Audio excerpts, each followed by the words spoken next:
Powerful California interest groups are fighting over a 40-year-old law with serious consequences in the balance. NBC Bay Area political analyst Larry Gerston now joins us. We'll say good morning to you first, Larry. Good morning. Nice to see you.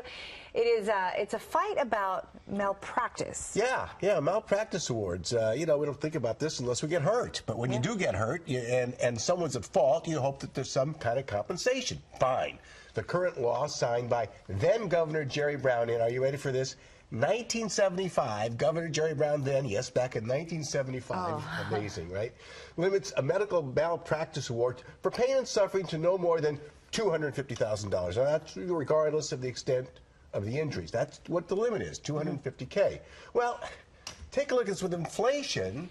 $250,000 in 1975 equals $57,600 today. So while we pay more for gasoline, groceries, clothing, just about everything else, medical malpractice limits have not changed. Now, those of us who just go to the doctor and hope to never have any sort of malpractice issue are kind of stuck in the middle between these two sides, and they're very powerful. Oh my, are they? Yeah.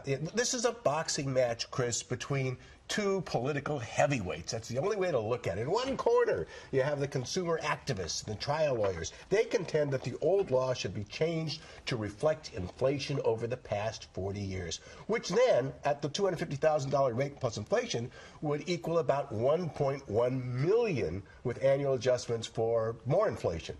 In the other corner, if you will, you have the medical groups who counter that the adjustment would just line the pockets of attorneys while driving up medical costs with virtually no benefits for those who really need the dollars in medical malpractice suits. Now, watching all this, it's been the legislature which has refused to touch this issue.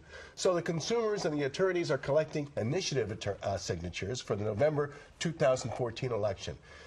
Be prepared to hear much more about this issue between now and then, because these are two groups with very deep pockets. And that's the thing, is that you could say, well, why doesn't the legislature just come up with a plan to address the issue? But as you said, there's a lot of money at stake, and a lot of politicians need that money to run their campaigns. Yeah, you'd think the legislature deals with major public policy issues. Isn't that why we put these people into office? But the fact of the matter is, California is one of those states that allows people to propose new laws collecting signatures of 5% of the people who voted in the previous statewide election with executive offices on the ballot.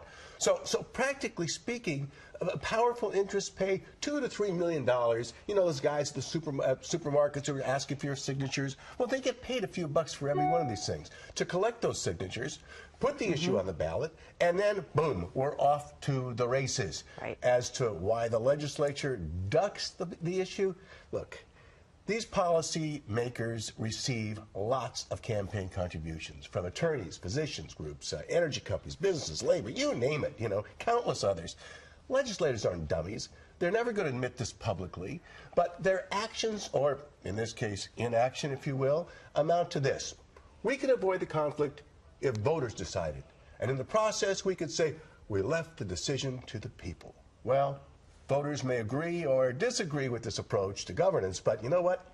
The bottom line is that we're going to have several issues like this between major groups on the ballot in 2014, all of which behooves us, the public, to do our homework, because they're going to be thorny issues with millions of dollars being thrown in each direction. Okay.